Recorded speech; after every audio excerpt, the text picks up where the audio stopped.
А такого никто не ожидал. Таджикское правительство пытались взломать. Кому-то они насолили на славу. Подписывайтесь на обновление, точно будете в курсе всего самого интересного. По сообщению швейцарской компании Продавт, некая российская шпионская группа взломала доступ к сети телекоммуникационной компании в Таджикистане, сосредоточив внимание на правительственных сетях, в том числе и компьютерах бывшего министра транспорта и заместителя министра внутренних дел. В 41-страничном отчете этой компании говорится, что российская группировка Nomadic Octopus в течение нескольких последних лет занимается политически мотивированной слежкой за высокопоставленными чиновниками, важными объектами правительственной инфраструктуры и телекоммуникационными службами.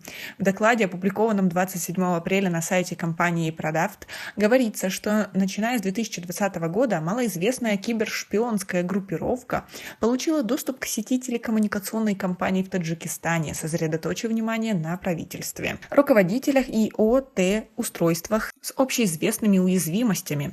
Этой группе удалось получить доступ к компьютерам, которыми, возможно, пользовались несколько высокопоставленных чиновников.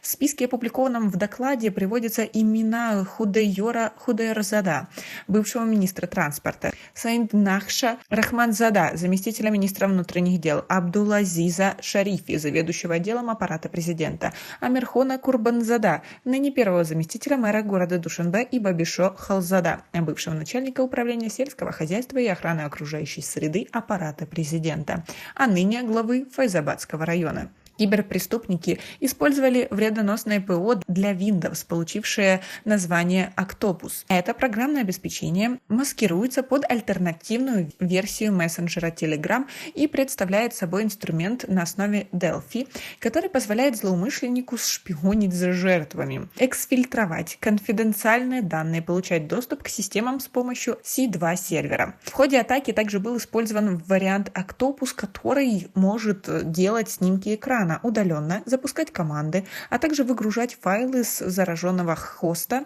на удаленный сервер. Все это позволяло злоумышленникам напрямую видеть, что пишут владельцы компьютеров и что они делают в своем компьютере. По словам специалистов компании Продавт, Nomadic Octopus удалось успешно взломать в общей сложности 499 систем, сосредоточив внимание на правительственных сетях, руководителях и ОТ-устройствах, общеизвестными уязвимостями. Название телекоммуникационной компании в отчете закрашено, как и некоторые другие данные, и поэтому, как именно произошел взлом и что это за компания, неизвестно.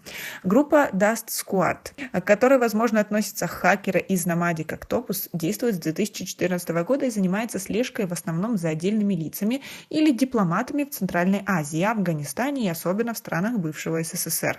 Власти Таджикистана пока официально на доклад исследования компании не отреагировали. Ну и понятно, потому что если это правда, то это очень большая просадка правительства Таджикистана, которое не смогло защитить свои данные. Как вы к этому относитесь и как вы думаете, смогли ли они скачать для себя что-то очень полезное? У нас пока на этом все. Оцените наше видео подпиской и лайком. До скорой встречи.